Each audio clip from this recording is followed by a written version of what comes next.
Hello, friend. Welcome. This is Legal Design Thinking in Real Life, provided to you by Lawyers Design School. And I'm Hannele, the founder of Lawyers Design School. And today I'm here with Marie Potel-Saville with a super interesting topic. She's on a mission to fight the dark patterns of internet, and she's using the power of legal design on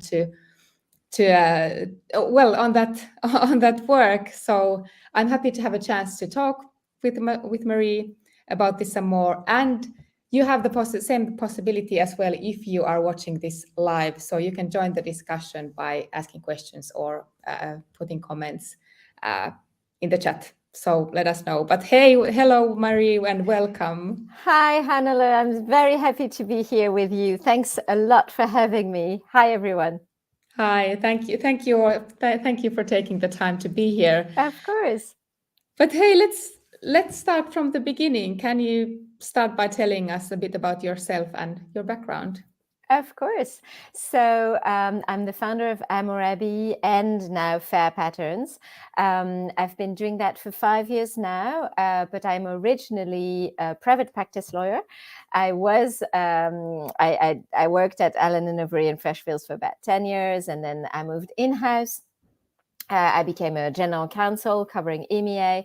And this is actually how I came across legal innovation by design, working as a general counsel covering Europe, Middle East, and Africa with a very small team at the time for a US listed group.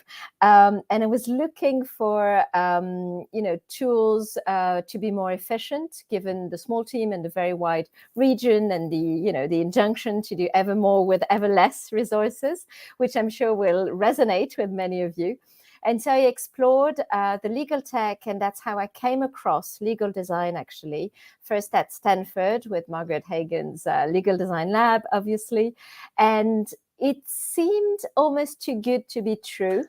So I needed to see for myself whether it really worked or not. So I did a couple of experiments in my own legal division at the time, a first one and a second one and a third one. And by the third project in legal design, two things happened.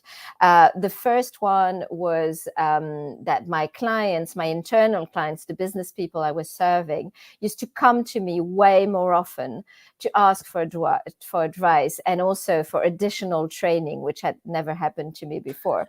And at the same time, I was so much more satisfied professionally by practicing the law in this human-centric way that actually I had to change my career at this point.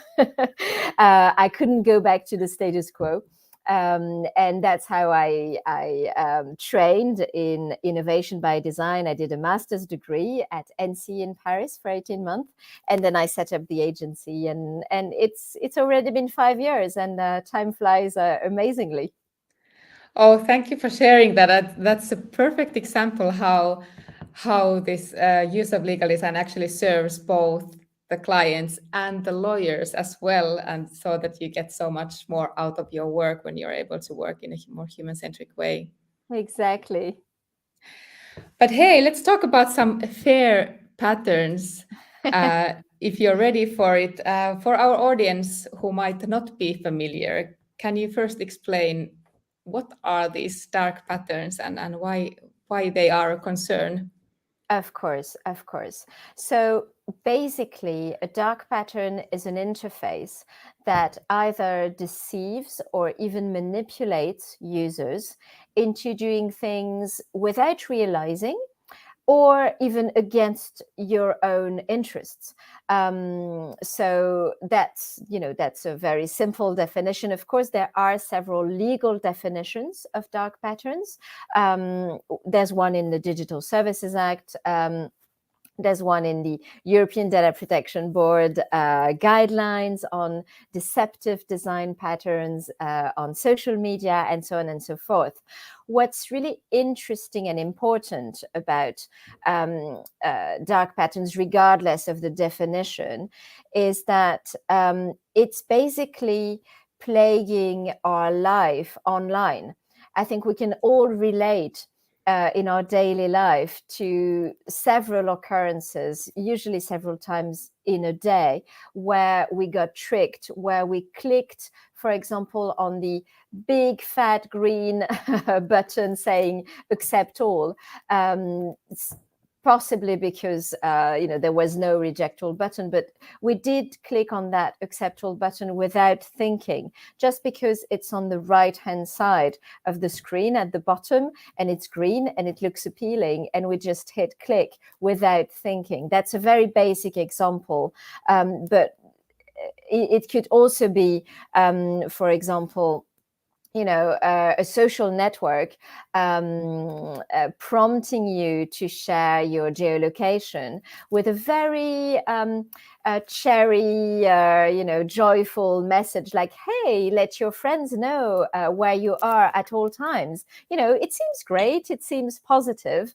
And what they don't tell you is that not just your friends are going to know where you are, but obviously the social network as well. And that's obviously done to push to you some ads based on your geolocation. So I'm sure you're getting the idea by now. And perhaps one thing to do would be, next time you go online, think about whether you could spot some interfaces that either deceive you or manipulate you. And once you've got into the habit, you see them everywhere. You cannot unsee them anymore. You cannot unsee them. Yeah, exactly. Hey, before we go into this more concretely, can you tell something about the story? How did you got interested in looking at these dark patterns and working on them? Of course, yes, it makes a lot of sense, of course. So it all started when I set up the agency. So back 5 years ago, I was finishing my master's degree at ENSCI, and I was researching for my professional thesis, basically. And I came across several studies on the first topic was blind signing. And in particular, there was one study which was extremely striking to me. It's a study by Berkeley and Dresden universities called Trained to Accept. And it explains how our brain has been literally trained to click on that big fat button, I agree, without thinking, and how it has become a reflex. And the study is both, scary, but also full of hope, because this was actually an experiment. And so they measured online on a fairly large number of users. They measured, how many people would just click blindly, accept blindly, so without reading, but also how with relatively small interventions on the interface, they could change that behavior and prompt users to not just hit I agree without reading, but actually read and then decide whether they would agree or not. And these small interventions had to do with, obviously, the font size. So the smaller the font, the more people blind sign, but also with the tone of voice and the message that was given to users. And very interestingly, the more authoritative the text for a contract, and the more it triggers this blind signing reflex. And the authoritative tone of voice. Oh, yeah. That's interesting. That's so when you think about that as a lawyer, then you realize, okay, so pretty much everything we do is in Times New Roman font 10 if we're lucky, and 9 or on 8. A good day. On a good day, exactly. 9 or 8 on a bad day, and it has this very adjusted and tone, right? Yeah. And so by changing, just very simple things like the font size and the tone of voice, by providing meaning, like why is it important for you to read that contract, they could reverse this reflex and actually get users to first read and then decide. And this is really instrumental in everything we've done at Amurabi for the past 5 years, because everything, in every single project, we tried to avoid blind signing and to give some triggers to users to actually be willing to read and feel like reading and finding that satisfying. And so from there, from fighting a blind signing in pretty much every project for the past 5 years, we also came across the existence of dark patterns, which are some sort of extension of that. It's blind signing, but pushed to a system. It's like it's a mechanism that's meant to deceive or to manipulate you, whereas blind signing sometimes could be potentially not voluntary, depending on the companies. But so it led us very naturally to the topic of dark patterns, and up to the point where we actually decided to create our own R&D lab to go much deeper on the issue of dark patterns, because we had seen many of them in our project. But you see, that's the limit of being an agency working from one project and then another one, is that, of course, it's great to work for a given client and the client is happy, and that's awesome. But then if you want to go really deep on a topic, well, once the project is over, it's over. And so we created this R&D lab back in 2019 to precisely have the time to go deeper on several topics that we thought were absolutely instrumental in the human-centered practice of law. And one of them is dark patterns. And so we've been researching dark patterns for 2 years now, in addition to everything we had done before. And that's so fascinating. So, the first thing is that it is scary, but then once you work sufficiently on the topic, you also see all the solutions. And so we focused on leveraging all these 5 years of projects where we had measured the efficiency of interfaces fighting blind signing. So we leveraged that to create solutions to dark patterns, because there was something very striking when we were researching the topic. You've got hundreds of academic articles on the problem. And it's super interesting, the scale of the problem, the harms, how to categorize the problem, the taxonomies, etc. But very, very little on solutions. And so we thought that we would be ideally placed, given all our 80 plus portfolio of projects, to actually turn dark patterns into something else.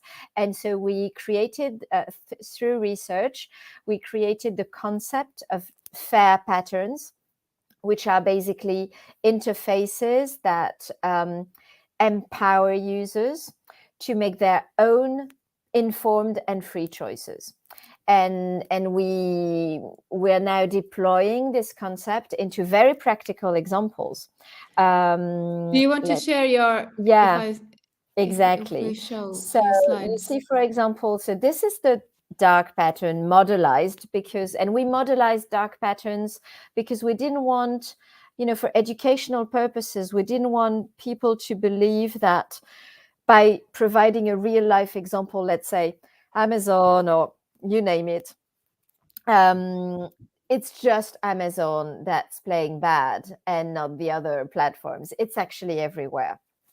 And so that's why we modelized the dark patterns on the left-hand side, of course, and we turn them into fair patterns. So we've got, again, this is research, and through our research, we identified quite an extensive list of criteria which need to be met to, prompt users to feel like reading, to give them the right amount of information so that they would actually be able to choose. You can't have a proper choice, a meaningful choice, if you don't know what's happening, if you accept or reject. So providing more information, contextual information, the consequences of the choices need to be explained. And for example, very simple things, but here, if I zoom in a little bit, here you've got just one box to agree to both TNCs and subscribe to the newsletter. By the way, this is completely illicit, but it doesn't prevent it from existing. So, of course, you need two distinct boxes. because it's different purposes. But then also what you need to be able to decide whether you're going to tick both boxes or just one is what's mandatory to place an order, and typically TNCs are, and what's optional. And here you've got that information, and then you also get, this additional information. So this is an info bubble that you can click on or just hover on if you want, so that it doesn't overwhelm people with information. But then if you want, you can click on that or hover and have more information on what these terms and conditions are about. And what's also happening if you click, yes, I agree to receiving the newsletter.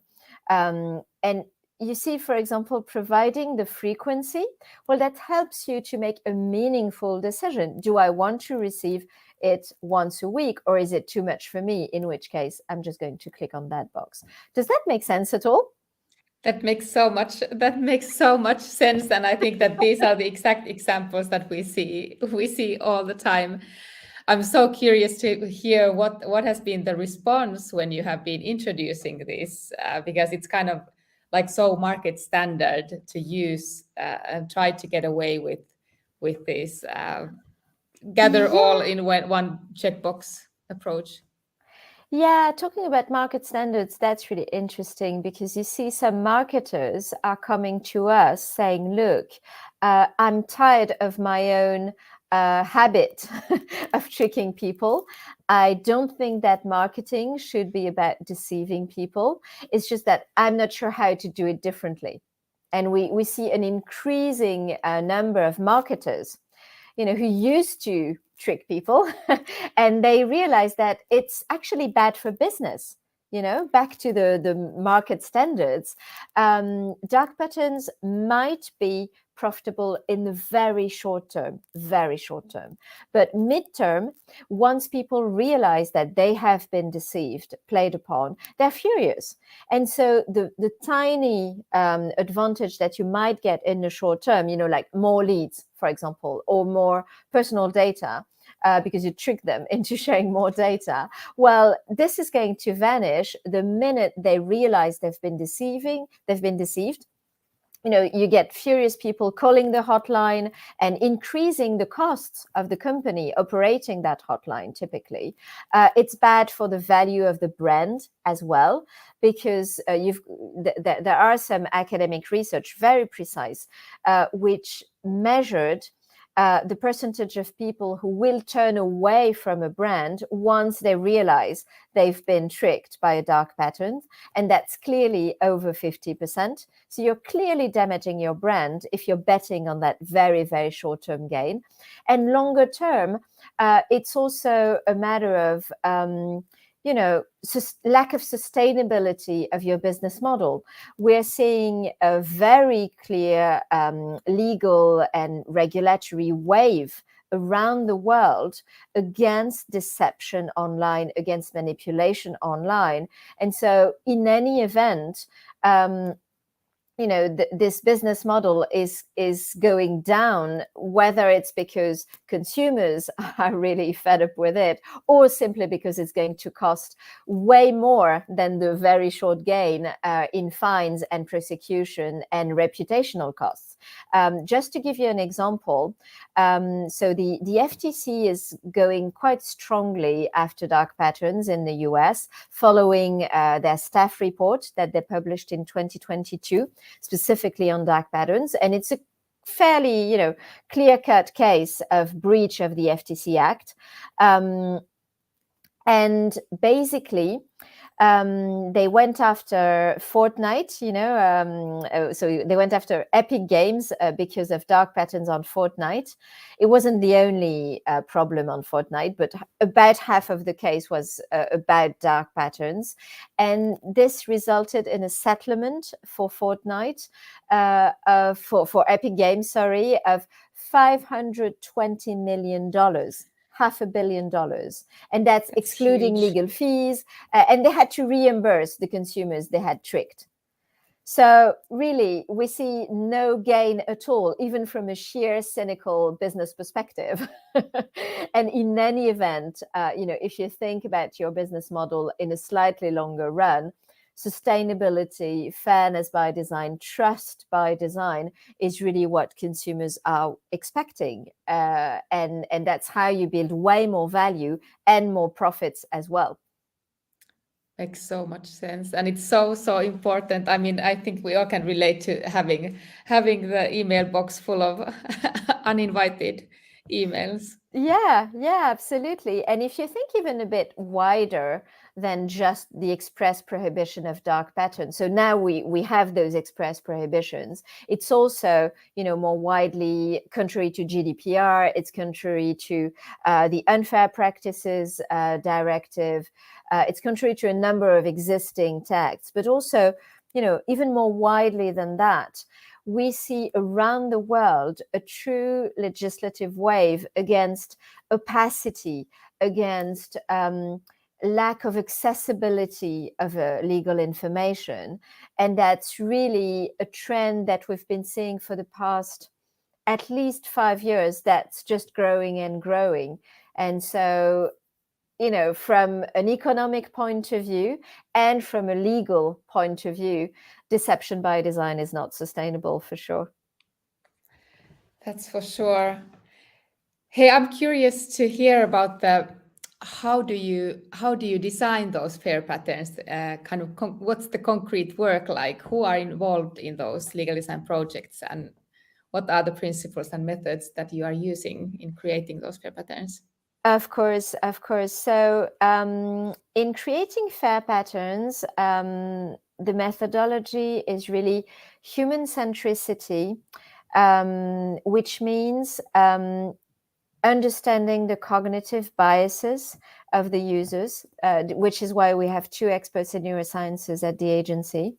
So being aware of all these cognitive biases is absolutely key, because dark patterns namely exploit those cognitive biases in the interfaces. So being aware of that and analyzing the cognitive biases that are being exploited and correcting them. We work a lot with plain language, obviously, because of course, there's a need for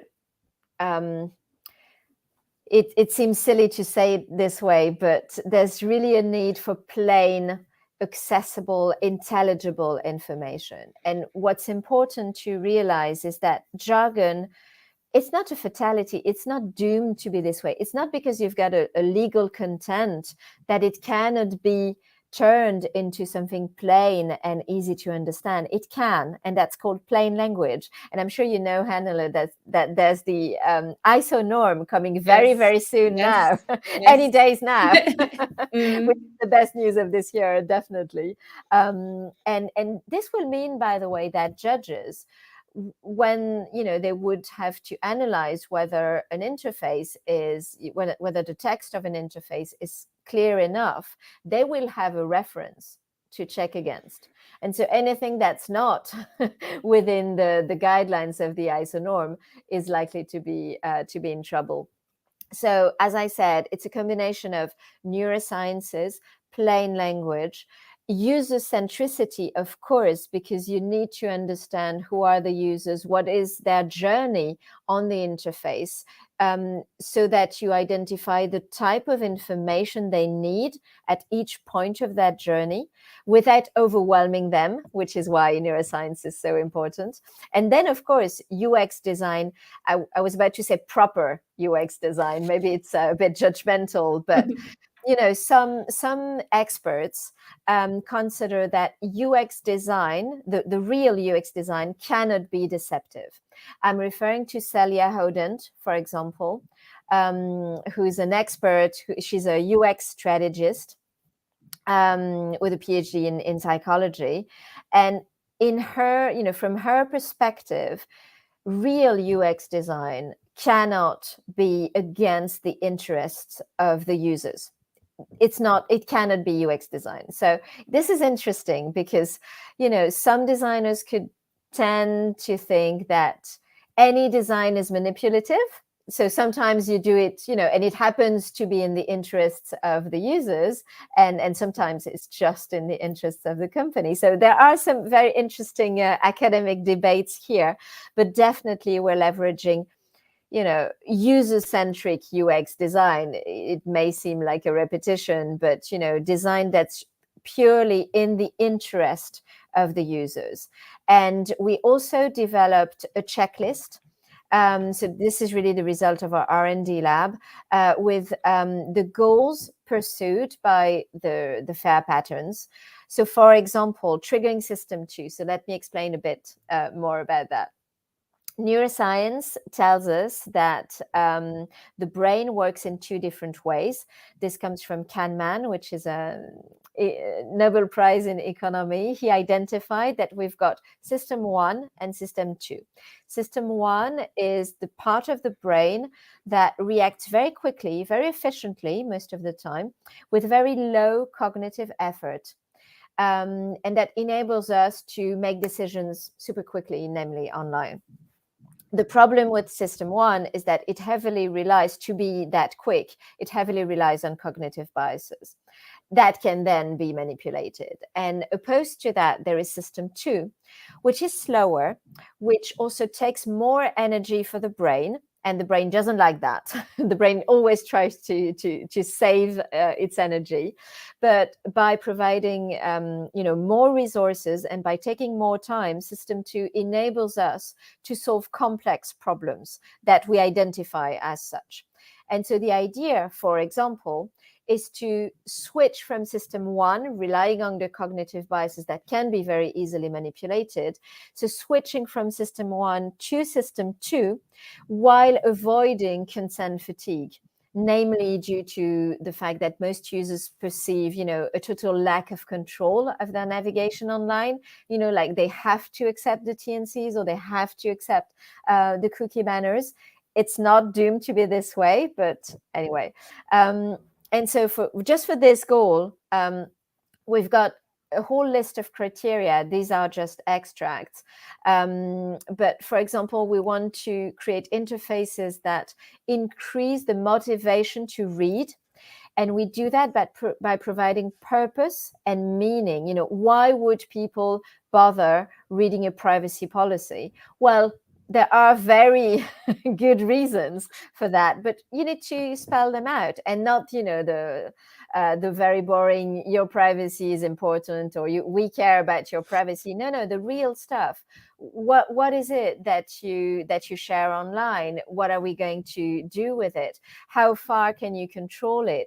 What does privacy mean in the first place? This is purpose and meaning. Then you need short-term boosts to prompt users to read and to make decisions. So, for example, explaining a legal concept in plain language. Let me give you a very simple example. In privacy, you've got a number of rights, of course. One of them is access right. For lawyers, it seems obvious, but access rights, if you tell that to just regular people, they won't necessarily know what it means. There's a very simple way to explain access right in plain language. It's the right to know which information about you the one company has. That's simple. And we tested that on 8 years old, and they fully understand. So, again, legal concepts are not doomed to be legalese.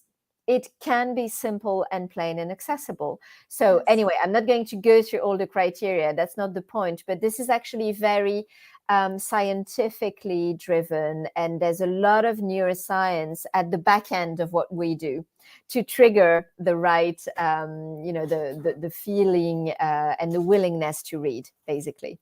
Does that make sense? It does, and it sounds like such a pioneer work. I mean, you had, and as you said, that there are so many writings and articles about Yes. the problem, but not about the solution. Well, So, it's coming. We can see that it's mm, coming. But yeah, when we started 2 years ago, there were very, very little solutions, very few solutions, sorry. And we're happy to see that, yeah, this is changing as well, for the better, obviously. And also all the regulators are increasingly concerned about the issue, and they're trying to educate people, the public at large, but also designers, marketers, developers. So this is really the right time to be doing this job. yeah. What do you think? What could be the role that anyone in the audience could play in, I don't know, in avoiding dark patterns? What could anyone do or should do about this, Yeah, company or sure. individual person? Sure, absolutely. Well, first of all, just as a citizen, if you see a dark pattern, you can report it. You've got two ways of doing so. I'm sorry, I don't think I have it here on these slides, but I can put it in the comments later Yeah. on. So two ways of reporting a dark pattern that you saw. The first one, of course, is Harry Brignall's deceptive design site. So he's really the pioneer, talking about pioneers. He's the one who invented the term dark patterns back in 2010, approximately. And he created the first site that was called First Dark Patterns, and now it's called deceptivedesign.org. And on his website, which is really well made, there's a way to report a dark pattern to what he calls the Hall of Shame. So he publishes the catalog of the worst examples that were reported by just people online, and it's impressive. And so yes, anyone can report that to deceptivedesign.org, and Harry Brignall will publish it. And then the other way is to go to the tipping line, which was created by Stanford University, and it's the same mechanism. You just and it's on our website, by the way. It's on fairpatterns.com, and I'll put the link. But you can report through the tipping line of Stanford. So that's one way, just as a citizen. Now, whether you're a designer, for example, creating interfaces, and usually designers know more or less when they create dark patterns. What is more difficult for them usually is how to change that, and also how to convince the other stakeholders that it should be changed. So very often designers come to us saying, look, I would love to stop creating dark patterns, but I need legal arguments. I'm not a lawyer. I need legal arguments to convince, the marketing team or the sales team or even the C-suite. And so that's why on fairpatterns.com, we've created those ready-made arguments about, the harms that are caused by dark patterns, for example. So you can very easily use that slide, for example. It's bad user experience, it's loss of customer trust, it decreases the brand value. This will talk to finance as well. It harms the business model, sustainability, it's contrary to ESG, and on top of everything else, it's also a legal risk with severe fines and litigation. And for example, this is really striking. The European Commission identified through a very serious and in-depth study that dark patterns increase the heart rate of people and raise their anxiety, as if we didn't have any, a sufficient number Enough of stress reasons already. to be anxious in this world. So, I think that just on this slide, you have arguments for pretty much any team, stakeholders, designers, developers, lawyers, brand teams, marketing teams, finance, sales, and just human to human relationships. So this is something that designers can do, of course. Then for developers, it's the same actually.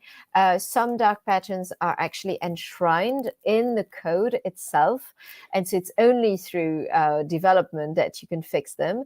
That's why we provide training as well, and there are a number of trainings available online on dark patterns. So definitely, if you're a professional, either a developer, designer, marketer, and you're looking for other arguments or solutions to fix them, or proper training, there are solutions online, and you can, of course, check fair patterns, but it's also developing elsewhere.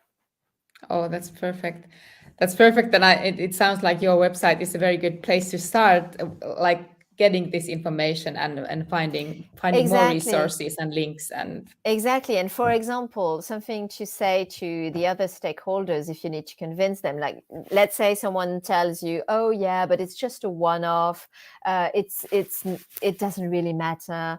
Well, the European Commission showed that 97% of all Europeans' preferred e-commerce sites contain at least one dark pattern, and usually a combination thereof, creating a cumulative effect, making them even more dangerous. So this is not an isolated issue for sure, and we've got the very strong and reliable figures to show that. You have a lot of work ahead of you, and I think we all do, and we just need to raise our awareness of it and how we can improve. Exactly. And for example, there's a site in the UK called Merchant Machine, which did the analysis of, what are the main sectors, the main businesses affected by dark patterns. And they found, without surprise, that platform and online retail is really top of the list.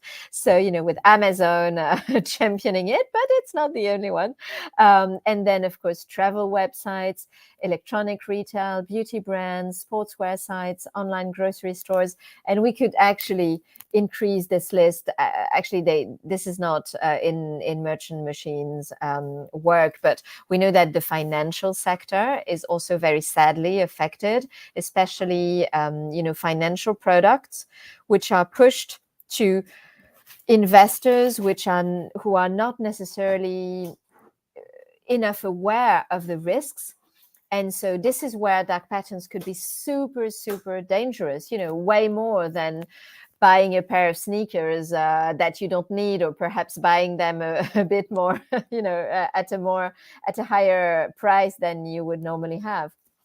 And we know for sure that regulators are looking into it in the financial sectors, because this could have a very dramatic impact on a very wide number of users as well.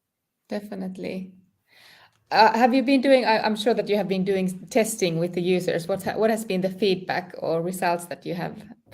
So to be fair, we are currently testing with users.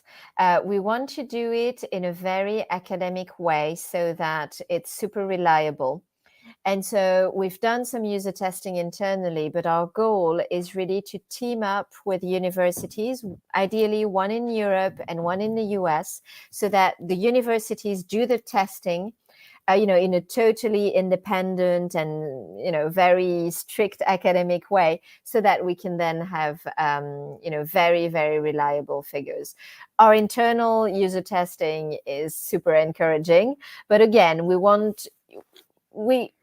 we aim at systemic impact, quoting Margaret Hagan. She prompted all legal designers to reach out for systemic impact. So we want to achieve that, and that's why user testing, we're taking a bit of time because academia has its own agenda, and rightly so. But we want to do it really the right way, in a systemic and scalable way as well. Yeah, and then you have the full validation for your Exactly. approach and the work that you have been doing in your R&D lab. And we know for sure, based on our internal user testing, that there's a lot of work still to be done for vulnerable users. What we've done so far, so turning the dark patterns here on at the top to the fair patterns, what we've done was purposefully, just the beginning, and just for, let's say, users in general, even though that they don't exist, but we couldn't tackle all the issues at the same time, and so we decided to start with users with let's say A-level education and middle age in terms of persona. Now we know for sure that children are, of course, way more vulnerable. Elderly people are more vulnerable because they're much less tech savvy.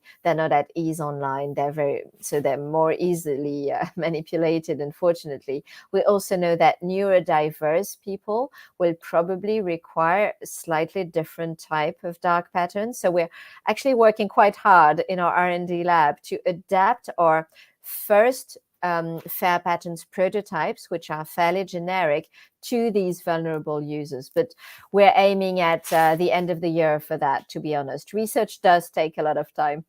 I can imagine. If someone is interested in, do you have you published already something, or is it your website that people can learn something No. about So more? we're publishing our work.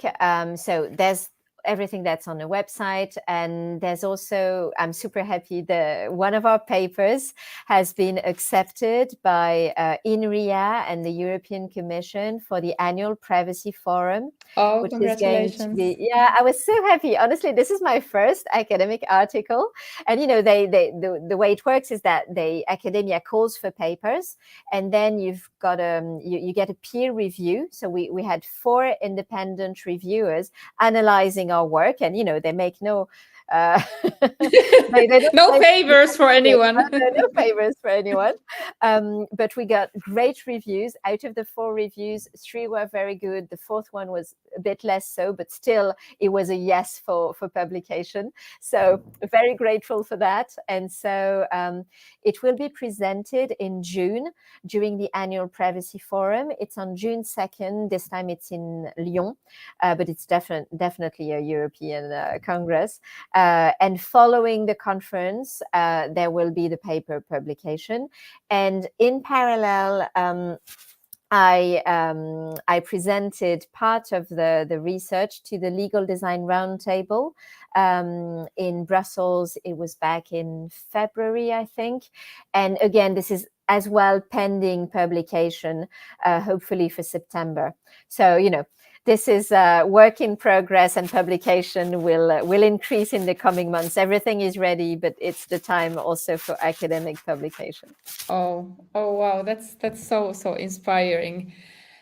Before we close up, I'd like to circle back. Let me, if it's okay, I will go here. I would like to circle back to the beginning for you as a person, and for your, because I think that you have so cool career journey, transitioning from being a lawyer to working in legal innovation and design. Could you share a bit about what the transition has been like for you? And maybe, because there's one actually question in the chat asking if I'm interested in legal design, how could I pursue this as a career? Yes, of course. I think, it's, first of all, it's a journey. It's not a destination. And so it's all about keeping your curiosity alive, fueling that curiosity with as many reliable sources as you can. And it's not thinking, done, boom, I'm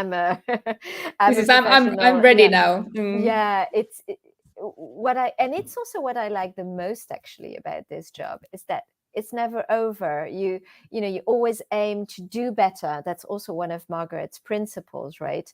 Always try to do better. Always try to make users feel more intelligent after reading your content. This is really the spirit. Once you've got that spirit, the great news of last year was that you now have graduate diplomas in very prestigious universities in legal design, starting with Northeastern. So Northeastern last year created the first graduate diploma in legal design. The curriculum is absolutely amazing. I wish I could do it. Go back to school. Go back Yes, me to school. too. It's absolutely amazing, super deep and wide. And they're not the only ones. So what we're seeing is a growing number of leading universities around the world adding either, let's say, user-centric innovation module into the legal curriculum, and that's already a great step, or creating legal design diploma per se. Now, if you don't have time, to go for the full diploma, you've got tons of very good legal design schools out there, and definitely, Hannele, you can talk about that. Yeah. I think it's great to get training, and then what's really key is to practice. Don't hold yourself back thinking, oh, I'm not ready, or I can't try on my own, or oh no, I'm not able to do that. Just go for it.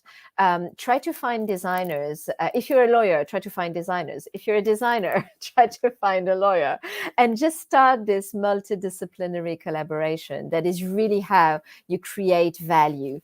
And that's why I've put the slide of our team.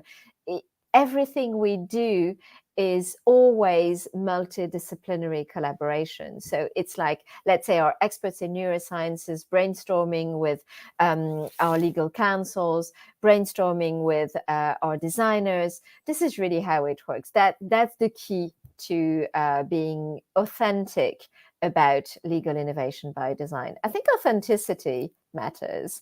You can see, I'm sure you've noticed, it's a buzzword, and people putting icons and colors and calling it design. Definitely it's not design.